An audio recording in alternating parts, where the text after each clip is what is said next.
Olá, me chamo Marta Jarandia, sou estudante de Direito e gravo conteúdos para estudar. No Spotify tem muito conteúdo meu gravado lá, mas agora migrei aqui para o YouTube.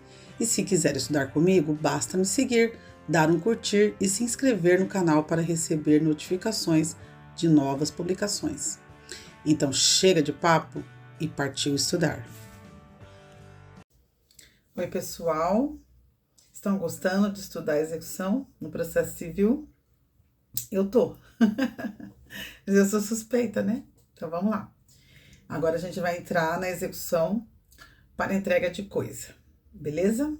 Então, execução para entrega de coisa é a execução em que o exequente não pretende uma quantia, mas um bem que pode ser um bem móvel, um bem imóvel ou ainda um semovente, né? Um animal. Nós já estudamos a execução de quantia certa, aqui é a execução para entrega de coisa. Então, é algo específico, um bem determinado, é aquela coisa. Não tem nada a ver com dinheiro, não interessa o dinheiro aqui. Eu sempre lembro das aulas de direito civil, que a gente tem lá as obrigações, né? As obrigações de entrega da coisa, de fazer, não fazer. E eu lembro que na obrigação da entrega da coisa, eu lembro de um exemplo que o professor deu, que era a entrega sei lá, a pessoa comprou o capacete do Ayrton Senna. Então, é fácil lembrar, por quê? Porque não teria um valor para a pessoa. Não teria dinheiro que pagaria, né? Ele gostaria o acordo foi o capacete do Ayrton Senna, então tinha que ser o capacete do Ayrton Senna. Para mim, que gosto de rock, de repente, sei lá, uma guitarra de alguém, sei lá, o microfone de alguém. Então, o dinheiro não faria diferença. Então, aqui é a entrega da coisa, que é o importante. Então, o dinheiro, só se não tiver jeito mesmo, a gente vai ver. Mas aqui é a coisa que interessa, tá? Então, seja um bem móvel, imóvel ou ainda um semovente, um animal. E dessa execução para entrega da coisa, também resulta num título executivo resultante de um título executivo extrajudicial. Então, a pessoa tem em mãos um título executivo extrajudicial que lhe garante o direito, então, de receber esta coisa. E ela não recebeu, então ela vai para a execução da entrega de coisa, tá? Então, a não restituição da coisa caracteriza o inadimplemento. Então, não entregou, então é o inadimplemento, como se fosse não pagar. E não deixa de ser, né? Não pagar, não digamos em dinheiro, mas é o não pagamento da dívida. No caso aqui, a entrega da coisa. Agora, óbvio, se a coisa se perdeu, se a coisa foi vendida, enfim, se não tiver jeito, então se transforma em execução de quantia certa. Aí não tem jeito. Aí é triste, mas é isso, tá? E se divide em dois tipos de entrega, tá? A execução para entrega de coisa é uma e ela se subdivide em duas, que é a entrega da coisa certa, aquela que é definida, vem expressamente caracterizada pelo gênero, pela quantidade, pela qualidade da coisa, é aquela coisa, e a entrega de coisa incerta, que vem então definida pelo gênero e a quantidade e não a qualidade, quando é incerta, tá? A entrega de coisa certa é do artigo 806 a 810 e a entrega de coisa incerta vem nos artigos 811 a 813 do CPC, tá? Deem uma lida, extremamente importante. Para mim, por exemplo, ler o código faz toda a diferença. Quando eu comecei a estudar direito, eu lia os artigos e confesso, e olha que eu, né, já venho de uma outra faculdade, tal, eu tinha muita dificuldade por conta que o direito é um mundo diferente, né? E ali eu, acostumada com a sociologia, com as ciências sociais, então não estava acostumada com a leitura de leis. Hoje eu leio os códigos, leio a Constituição, leio as leis e tudo fica muito mais fácil de entender, o tal do juridiquês. Então, por mais que a gente veja vídeos, por mais que a gente leia os resumos, a leitura da lei, do código, é imprescindível, senhores, tá bom? Então, leiam aí os artigos a partir do 806 a 813, que é a execução da coisa para entrega de coisa, tá? E agora vamos falar primeiro da entrega de coisa certa, que trata da entrega de algo que já está individualizado. É aquilo que é certo, é aquele objeto, é aquele imóvel, é aquele animal, tá? Então, após o ajuizamento da ação autônoma para a execução do título extrajudicial, então vai ser uma ação com base no título extrajudicial, o executado será, então, quem deveria entregar a coisa, o executado, será citado para cumprir a obrigação no prazo de 15 dias. Então, ele tem 15 dias para entregar a coisa quando ele é citado. Sob a pena de que, se ele não entregar, a emissão na posse, se for um bem imóvel, né? Eu já, em áudios anteriores, na execução da quantia certa, a gente fala lá da emissão na posse, quando o bem é alienado, né, através do leilão, é vendido. Então, vem a emissão na posse. Ele vai perder esse imóvel, tá? Então, se ele não cumprir a obrigação em 15 dias de entregar a coisa, pode acontecer o quê? A emissão na posse, se for um bem imóvel, e se for um bem imóvel, a busca e a apreensão desse bem, tá? É possível a aplicação de multa diária no descumprimento da obrigação da entrega da coisa, certa, né? Aqui no caso, nós estamos no primeiro. E pode o executado ainda depositar a coisa em juízo. Então, ele pode entregar isso a um depositário e posteriormente apresentar sua defesa através dos embargos à execução. Lembra dos embargos à execução? Então, aqui ele pode utilizar-se dos embargos à execução. Porque se ele achar que ele não deve entregar, né? Então, ele vai justificar por que ele não entregou e por que ele não quer entregar. Então, ele foi citado, tem 15 dias, nesses 15 dias, então, ele deposita o bem, entrega a um depositário, se for um bem imóvel, esse depositário vai cuidar do bem, né? Se for coisa ou animal, ficará com esse depositário, e o executado, então, embarga, tá? Embargos à execução.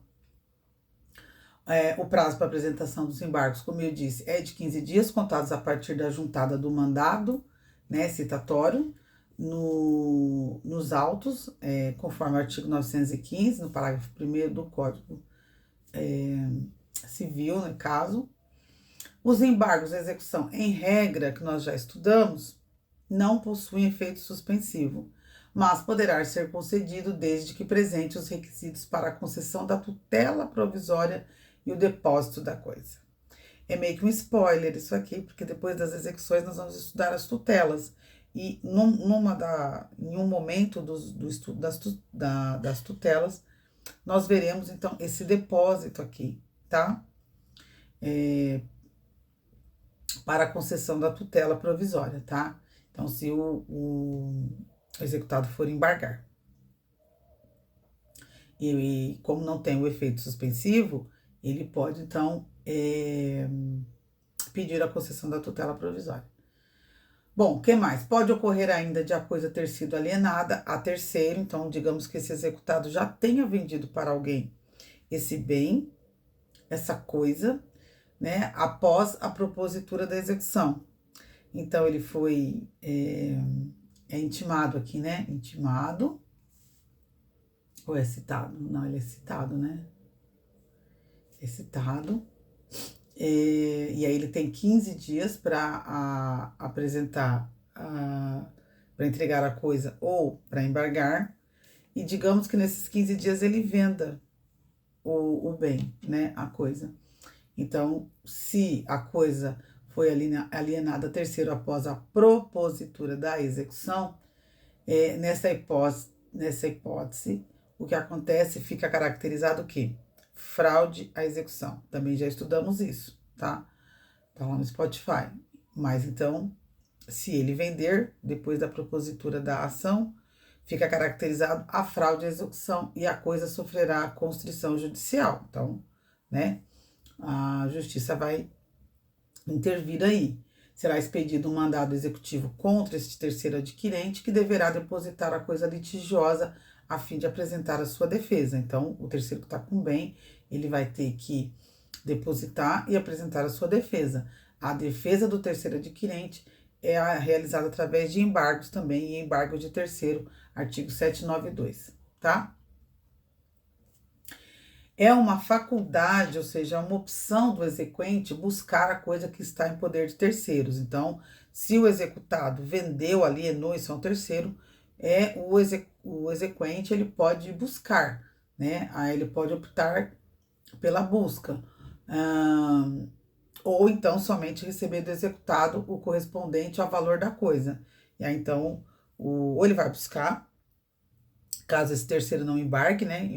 Com o embargo de terceiros, ou o exequente aí acaba recebendo, aceita receber o valor correspondente da coisa, mais perdas e danos, já que o executado vendeu, tá?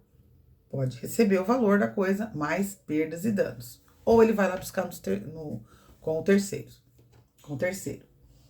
E deve-se observar também, pessoal, que é importante, que no caso de terceiro adquirente, sua responsabilidade é limitada à entrega da coisa. Ele não tem que pagar o terceiro, tá? Ele tem que entregar.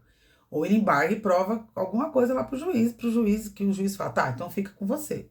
Mas pagar é o executado, tá? Não cabe ao terceiro aí, ao adquirente. Ou seja, se o bem não estiver mais em seu poder, ele não terá a obrigação de indenizar o exequente. Que beleza, né? Se o terceiro vendeu, ele não tem obrigação, é demais. Somente o executado possui a obrigação de indenizar o exequente pela perda da coisa. Bom, e havendo benfeitorias realizáveis na coisa, sei lá, qualquer benfeitoria, o valor deverá ser apurado na liquidação desse título executivo extrajudicial, tá? Tem que ser analisado aí.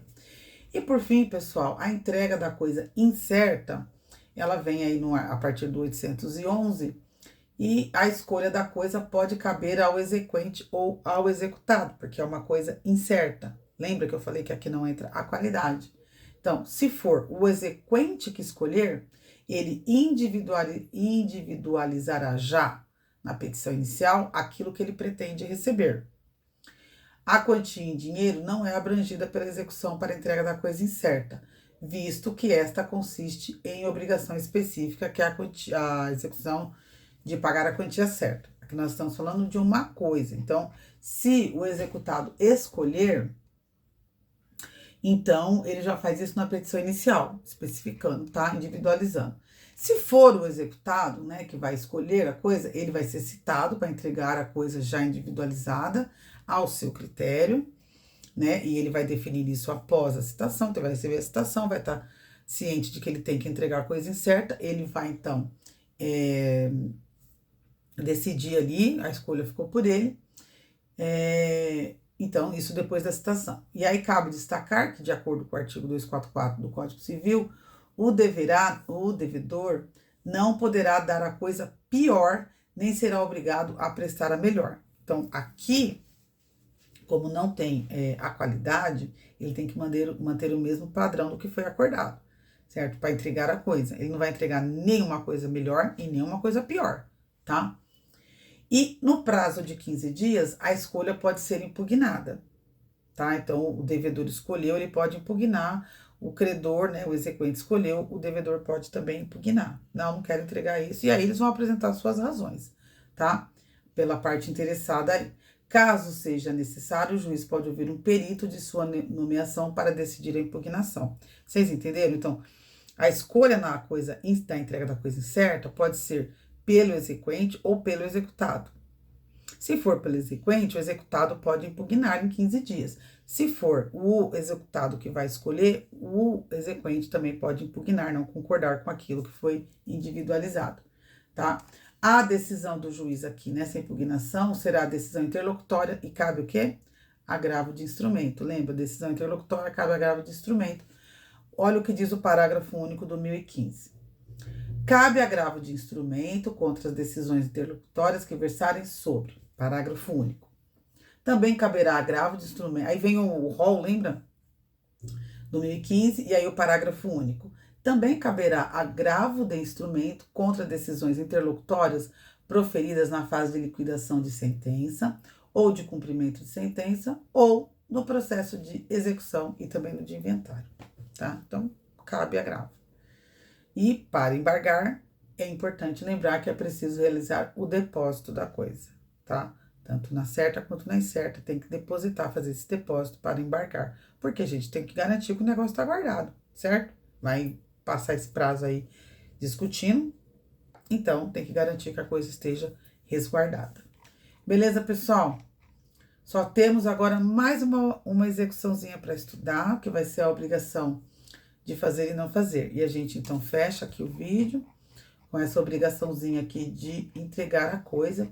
Importantíssimo dar uma lida aí no seu código de processo civil, tá? Até a próxima, um abração.